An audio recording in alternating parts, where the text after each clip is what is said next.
Seriously, Bud is brought to you by OmniSend. OmniSend is a top choice for email and SMS marketing on WordPress, perfect for WooCommerce shops. Easily connect with customers and send out awesome campaigns every day.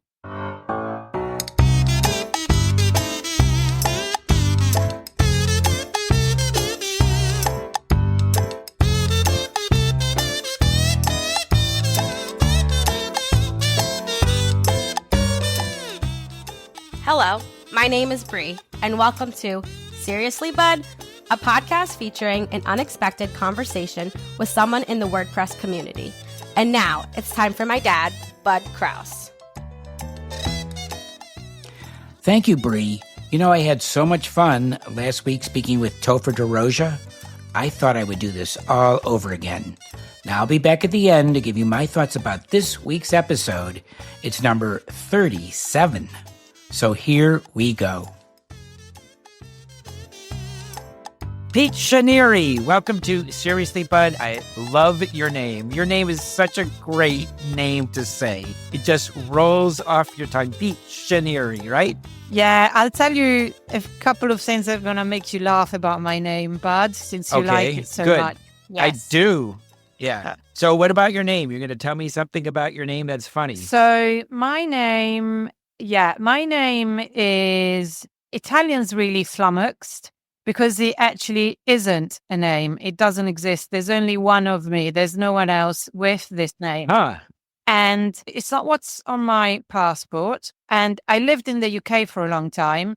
And I thought I would get UK nationality just so that I could easily change my name because I'm an Italian national. Thanks to the Pope, it's virtually impossible to change your given name for like religious reasons. I mean, it really is very, very hard. But also getting UK nationality is not as easy as they would have had you think, even as a then EU national. When this happened, when the UK was still part of the EU and I looked into getting nationality, it was ridiculously difficult. They were asking me questions I couldn't answer, like, what day did you come? I don't know. I drove over. It was my friend's wedding and I don't remember. So I dropped it because I thought we're always going to be part of the EU anyway, so it won't matter. Little did I know. So that's why I never changed my official name to Piccia. But the people that get most surprised of all are Italians when they hear my name. But the fun thing is that until I lived in the UK, everybody felt the same as you. Everybody would say, oh, what a nice name. Can I call my daughter Piccia? Because it's like peach with an A at the end. So, peach with an A at the end is nice. But now I live in Spain. I've been living in Spain since 2016. And in Spain, it means something utterly different. And I can't really use it because it's the first word that I learned of the Spanish language. And I realized that it really isn't worth my while using it because it means an anatomical part, male anatomical part. Oh, really? I mean, it's not a terrible word, but it will definitely get people to laugh in your face if you introduce yourself as Piccia. Yes. But Piccia, there is no such thing as a terrible word. Come on.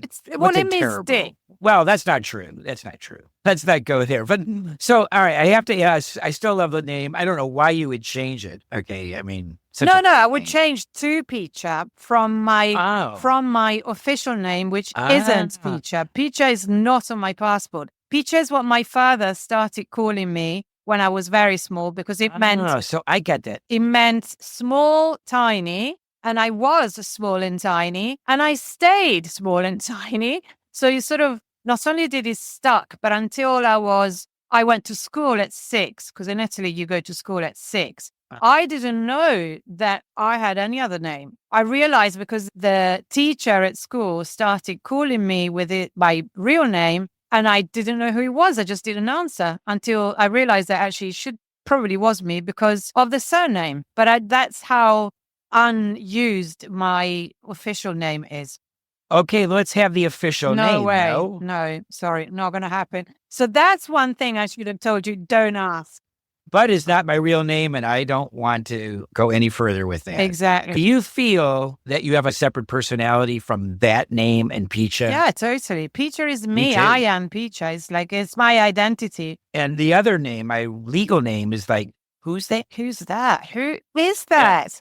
Yes. Who are you talking to? Exactly. Yeah, I have no idea. It's so weird to have a real name, but you don't associate yourself with that name. Totally. You were born in Parma, Italy. Yes. Okay. And then you moved to Siena. All right. Tell me a little bit about when you moved and when you went to school, the early days. The early days. Okay. Yes. So you really are going way back. So my father was half from Milan and half from Tuscany, from Siena. Wait a minute. How could your father be half from one place and half from another? Well, he was because he was born in Milan, but his mother was from Milan and his father was from Tuscany. But during the war, my father was born in 1928. And during the war, he was, I don't know what the word would be, but Tuscany was deemed to be less dangerous. I mean, all sorts of things happened. But anyway, so he was sent to live in Tuscany with family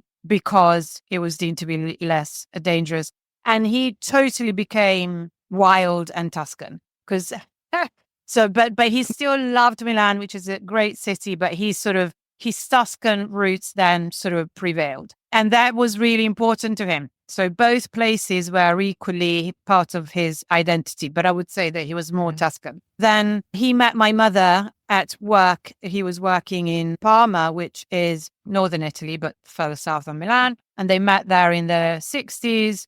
Got married, had my brother, then they had me. And my childhood was pretty much idyllic until we moved to Siena, which I still remember as I wasn't happy. I kept thinking, surely it's just a holiday, we'll go back. Yeah. However, we didn't. And I then, sort of completely embraced because I know, being from Tuscany really is a big deal to me. And I think in general, because Italy is very interesting like that. Every region has a very, very strong personality. Yes. We have the accents matter a lot. They defined your character. They defined your identity. It does matter. And I definitely am now way happier that I am from Tuscany. I totally identify with that. And it's never going to go however long a time I spend abroad, which by now it's a long time.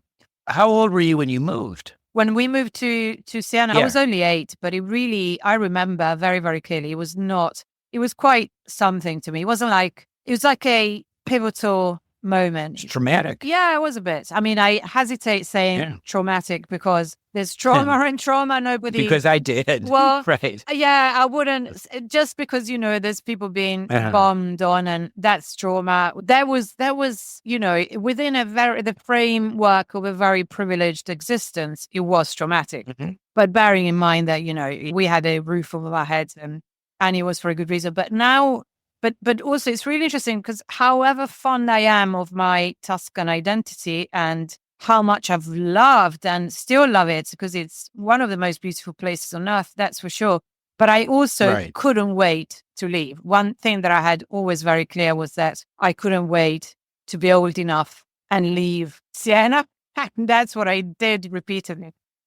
We'll get back to Piccia and her story in just one moment. But hey there, don't let me forget to tell you about the WP World. It's where you can go to find out what people in the WordPress world are doing and let others know what you're doing too. That's the WP.world. One more time, because that URL is a little tricky. It's the WP.world. Now let's get back to the show. Give us a geography lesson. How far south, I believe it is south, of Florence? It's only 70 kilometers south of Florence. It's a very historic, old, I've never been there, but I've heard about it. Yeah, it's very, very historic. It's very touristic. It's very, very beautiful. If I study history of art and it took me a long time to wean myself off the beauty, to get to a point where it didn't matter anymore. It was very interesting because I went to university there and then also did a year abroad in Spain, sort of exchange thing. And then I did an MA in London. And even so, I should have really stayed in London at that point, but I couldn't. I was not finished. I had to go back. I really wanted to go back and live in the vineyards in the middle of nowhere and have a proper Tuscan experience. What did your father do? He was a winemaker, so he just was it so cliche. What else, right? What else? Should I even ask? Yeah. He was a winemaker. Yeah, exactly. You studied, I'm going to guess you were a really good student. Were you a good student, like in public school, as we would call public school? Yeah, I was a very good student until up to a point. I was a very good student. Then it sort of went wrong. And I have a theory as to why, but I was a ridiculously good student until my teens. Yeah. And because?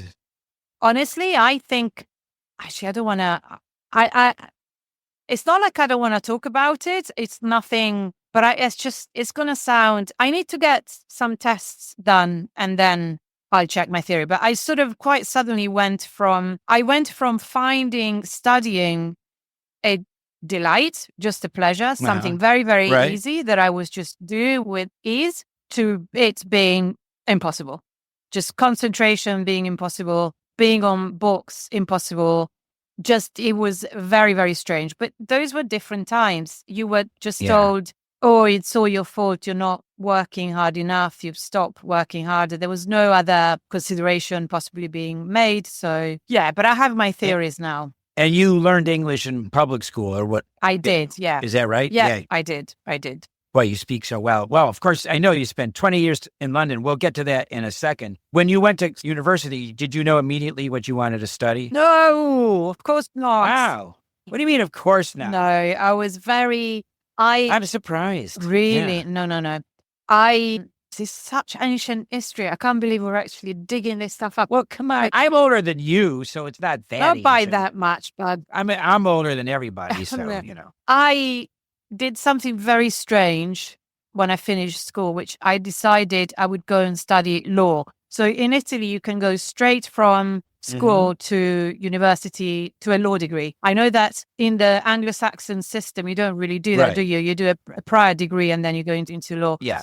But in Italy, you can go straight into law. And I tell you why I did it. The only reason why I did it is that what I really wanted to do was history of art. But I thought I will never get any job with that. So I'm going to do law. And I hated it. It was so boring. Actually, I did 3 exams that were relating to history. That was fun. And actually, I did an international law course and I remember that the coursework was about trans persons and the legal dilemma that they have to go through when they need to get new papers, new official documents, new ID cards and so on. And that was, when was it? When was I at university? Late 80s. Yeah, that was then. And that was really interesting. But then I did 3 exams and I was like, I can't believe this is too boring. There's no way I can do this. I left. I took a year out, which I spent in London because I just loved it. I loved music was my thing. I just basically, my biggest interest actually at the time was music. I know you a little bit, and I always think of you as art history, typography, things like that. Yeah. I don't think about you in music. What about that? I was just a total fanatic. I played a little bit, but What'd you play? Guitar, but I've since stopped. Me too. It's it's the WordPress of the instruments. It is. There's a lot of WordPressers that play guitar, but also because it's in the sense that it's the most democratic of all. It's the financial outlay isn't big, and then I was just really, really passionate about it. I spent all my money on records at that time. What kind of music? I started. So my best friend when I was very young, like when I was 12, 11, I think I was when we met. He had an older sister and who had a boyfriend who was a complete music fanatic, and they were older than us. So this would be people in their maybe early 20s. And we had free reign with his record collection. I actually grew up listening to music that really pertained to the generation before me. Wait, hold on a second. Records? You said records? Do we need to explain what a piece of circular vinyl with grooves in it that you play on a spinning turntable? I know. Let's go, just in case. Can't you still smell the record? I still have records. I'm sure. If I think of vinyl, I can actually smell it still. I love it. But it's back. It's totally. I don't think it ever really went away. No, that I agree. There's an indie. Well, not that indie anymore, but a group from the early 2000s, The Strokes. They published their first. I think it was their first record, and it was really quite eagerly awaited, and they only put it out on vinyl. And that time in the early 2000s, very few music journalists still had turntables. At that time, I was already in London, and I was sharing an office, a studio with lots of music journalists who were all, vinyl heads who still had their turntables. So they were the only one. This guy was the only one who was able to he was like the first one to put the review in of this new record because he had a turntable. Anyway, I digress massively.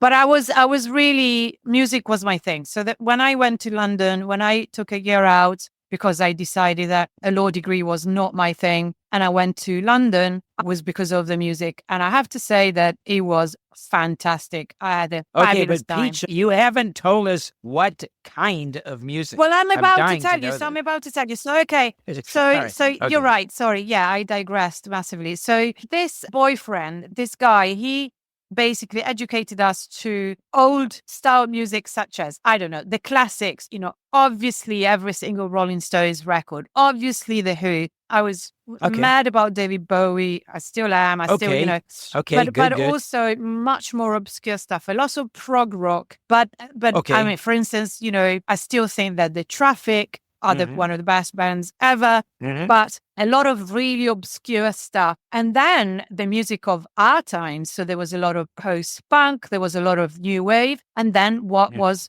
known as indie music. That was my thing. And because I went to London, I got myself a boyfriend who was a musician. So everybody that we hang out with were musicians. And then I started living on the Brixton Road in London in a sort of open house kind of setup with two women, two nurses. I mean, I was 20 at the time. One of them, they both used to go out with the guys from the House Martins, with the lead singer from the House Martins and the drummer from the House Martins. The House Martins were a group from the 80s, a British group from the 80s that was unbelievably popular for about 2-3 years. Unbelievably popular, but still quite indie. And then, for instance, and they're famous people now. There's a famous DJ, super famous DJ that was in the House Martins. But anyway, all the people that were hanging around that flat were musicians. This flat on the Brixton Road wasn't quite a commune, but it was just somewhere where loads of musicians were always hanging out, because it was kind of really obscure groups, but also groups that then became famous. Like there was a group that was called My Bloody Valentine. There were people that we were hanging out with. I went to their first concert, and then one of the guys that used to live there went ahead and formed a group called Stereolab, that are kind of quite niche, but sort of famous in indie groups. So that was kind of my thing. But I also got very much into electronic music. It's not just indie. I then went to this year that I'm telling you about, I think it was 87. And then I did an MA in London in 92.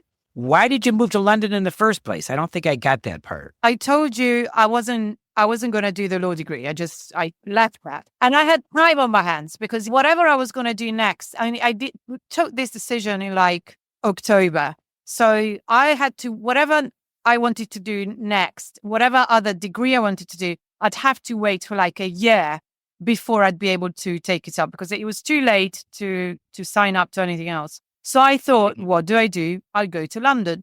That's what I did. I went there, and that's where all the hanging out with music people started happening, which I was already doing in my hometown.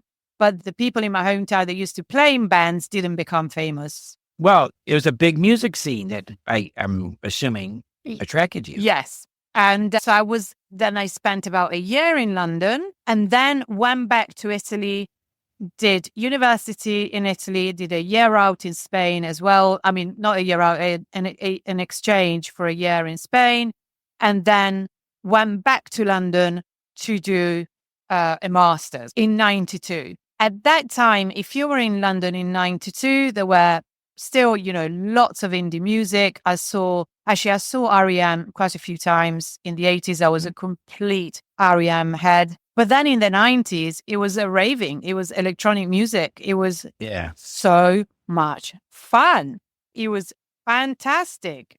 It was so much fun. Why did you leave after 20 years to go to Spain? Well, I mean, this is quite the jump from 92 to 2016, but because I was fed up with the weather and because I thought I never really wanted to spend all of my life here. It became really scary. I'd been there 18 years of the trot because I moved in 98 and then left in 2016. And the weather was a big thing. And then just thinking, I don't know if I want to be in London forever. That was never the plan. So I moved here. And because I'd spent a year at university in Spain, I had a huge soft spot for Spain. And your Spanish was fluent by then? I certainly is by now, I'm sure. But then? It was okay. It was fine. I mean, obviously it was rusty because it'd been a long time, like nearly 30 years since I'd last spent any considerable amount of time in Spain. But it was okay. I could definitely buy a place and it was good enough to function. When I hear your voice, it's so interesting. Your accent, you can hear English and Italian accents together. Yeah. Seriously, Brad? Are you sure? Yes, I am positive. Yeah, but seriously, it's so noticeable. I always wondered, where are you from when I would hear you? And now, of course, I do know you're from all over the place. I mean, I think that genetically I'm totally Italian, but having spent all that time in the UK with mostly English friends, that's it. Yeah. Most of my friends were English. Now, you're into this music scene and all that, but today you do this typography stuff. Tell me a little bit about what you do for work. Remember, before you go into this, we're not going to talk too much about WordPress, okay? So really what I do is platform agnostic, and I'm very happy about that, I can tell you. Yeah. Especially in recent times. But I started when I got back so I did this MA in London and then decided to go back to Italy because I wasn't over the beauty. I hadn't weaned myself off it yet. I started a publishing company for the arts with some friends of mine. And we were working for mainly arts institutions like museums and galleries and so on. And at that time in the 90s, every single smallest gallery would, if they were doing the smallest show, they would publish. We had loads and loads of work. And I started by editing, but very, very soon I was designing the catalogs. And I loved it. I absolutely loved it. And that's where the typography comes from, because I used to design catalogs that had a lot of written text. And we used to also design magazines and, all sorts of things. So that's where the love for typography comes from. But you have this thing, I can best describe it as accessible typography. Is that kind of a way to describe what you into or how you look at things? Yeah, definitely. Meaning what? Meaning that typography is at the basis of everything. If you get typography right, you're very likely to get most things right, because even the HTML structure, for me, if you think of typography or even the web actually as an iceberg, there's the tip at the top is all the UI, the interface, the stuff that you see, that's about the surface. And then below the surface, there's loads that it's built on, and semantic HTML structure is at the basis of it. And that's typography. I don't think that you can detach typography from HTML. That's the way I see it. We'll have to talk about this off the podcast, but I see things differently. But I love your approach and the way you look at things, as you know. But we're going to get into this off the air because I want to ask you some other questions. Yes, please. And if we go down this path, it'll take hours. So, I know one of the things that you said that you do is inline skating. Yes. Is that ice skating we're talking about? No, it's skating with wheels, but inline rather than quads. Inline skating means skates that have actually 3 wheels. It used to be 4, now it's 3 wheels in a line rather than 2 and 2. 2 and 2, yeah. Is that harder to skate? Do you go faster? What's that all about? You go faster and it's easier on rough surfaces. So it's much better for urban skating. Whereas if you skate on with traditional skates like they're called quads. Right. Then it's rink skating. There are people that do street skating on quads, but hats off to them because it really is not very easy. Yeah. So you can go anywhere with this inline skating? You have a better sense of balance with it? It's a better sense of balance than what? Than the quad. It's not that. No. Quads are easier in that sense. It's just that if you can't really do urban skating on quads because of the surfaces, it's just more agile with inlines. Do you use a helmet when you do this inline business? I don't. No, I have. That's another. I could go on about helmets and why I don't use one for a long time. So it's perhaps not a good subject to touch, but yeah. I ride a bicycle and you have to here ride with a helmet, but I would ride with anyone because the other day I fell and I slammed my head into a concrete sidewalk. And if I had not been wearing that helmet, I don't know what happens. Yeah, well, if you read your helmet's disclaimer, it will say that it only really is meant to protect you up to I think it's 14 kilometers an hour or something like that, against something that doesn't move. So it does protect you in that kind of situation, but it will not protect you if anything more serious should happen. So when people say, and in fact, usually helmets break. Why do they break? Yes, true. Well, they break because they're not very strong. That is true. And you're supposed to get a new one after you take one fall with it because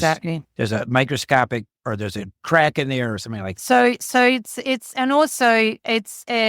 it's a very convenient way of putting the onus on the victim because then motorists will say, like in London, for instance, if it happened, in London, I was a cyclist in London for 18 years. And every single fatal accident in London, the wearing or not wearing a helmet made zero difference because the way that people died was that they were mauled by a motorist that wasn't looking and the helmet would have made zero difference. And anyone that has a serious fall, it will not make a difference. So I completely agree that it does help a lot in case of not serious injuries. So it's really, if I go mountain biking in the woods, I will always wear a helmet. It would be very stupid not to wear one because it does, but just don't. It lulls people into a false sense of security that it will actually help them not die, and it won't.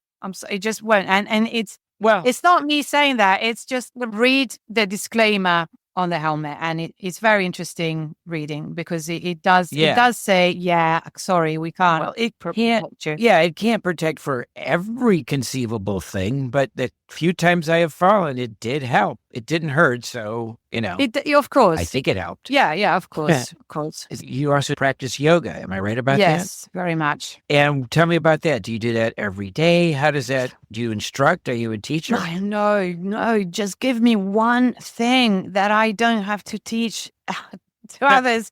Just make me not be responsible. One thing. So no, that's why I also stopped teaching skating. It's like, no, I just want to have fun. The older I get, the more it becomes absolutely indispensable. It's just not something that I have the luxury of not doing. Yeah. It's a sort of meditation and movement kind of practice for me. Do you do this every day? I try and do it every day. And at the moment, it's become a non-negotiable. I have to do some form of yoga so that my body won't seize up. And how long a period of time do you set aside for this? Usually at least half an hour, I'd say. Also, this is a totally unrelated question, and I'm thinking, so you were born in Italy, you live in Spain. I bet you're a good cook. I am. Okay, so I come from a family that's absolutely fixated with food, like really, really. Sure. So I really care about food very, very much. I am a bit lazy. I used to be much more. When I was younger, I was really quite keen And now I still am on nice food, but I sort of would rather other people cooked it for me, if that makes sense.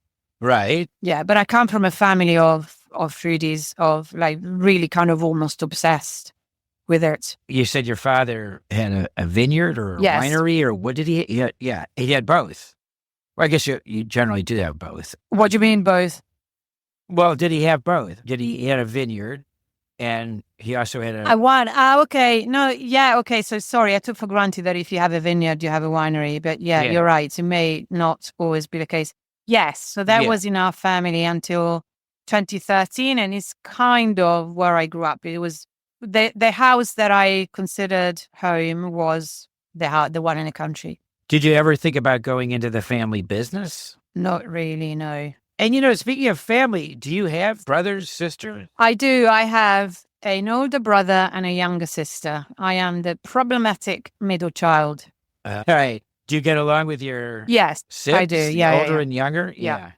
Are they, do they live in Italy? They do. They both live in Italy. And now my niece and nephew, I have a niece and a nephew, and I'm very close to them. And they're now young adults. And that's fantastic because they come and stay with me for long periods. My niece was here for various months, taking some time off and working. And it was great. Yeah, I'm close to my family. Yeah. You mentioned earlier that you had a boyfriend in London. I did at some point, yeah. Right? Yeah. Are you still in touch with him? Do you know what? No. I wonder what happened to Adam. I have no idea. Are you in touch with people from your childhood or your earlier days? Yes, because it's hard not to be in touch with people from Siena because it's such a small place. So it's, with social media, it's very easy to be in touch with. It's very easy. Today. And I kind of think that people who haven't found me, because like I said before, when we did the whole gig about my name, anybody can find me. If they want to find me, I'm very easily found because there's only one Piccia Neri. But my best friend since I was 11 when we met, she's been living in Australia since the 90s, and we still speak kind of every day, and she's still my best friend. Wow. All right, Piccia Neri, we are going to ask, or I am going to ask you that final question, which is, who do you think I should interview for a future episode of Seriously, Bud? So now, before you go any further, it has to be somebody from the WordPress community. I guess that's kind of obvious. Yes. So do I have to say just one person, or can I suggest more than one? You could say, yes, you only get one person. And if I've already had that person, then you can get another chance. So I think that you should speak to Andrew Palmer. So Andrew Palmer was recently mentioned. I think it was Hans Skillrud or somebody else said I should have Andrew Palmer. You should. So ding, ding, ding for you, Andrew Palmer. Yes, it was Hans. He has a very interesting life. I mean, what has he not done? Yeah, it would be a very, very interesting guest. I don't know him. I think we both sort of know each other, but don't know each other. So it's about time. That would be, so I will have him on the show. And I want to thank you for coming on and being on the show with me. And although we sort of just jumbled around from one part of your life to another, that's sort of the typical way I do things.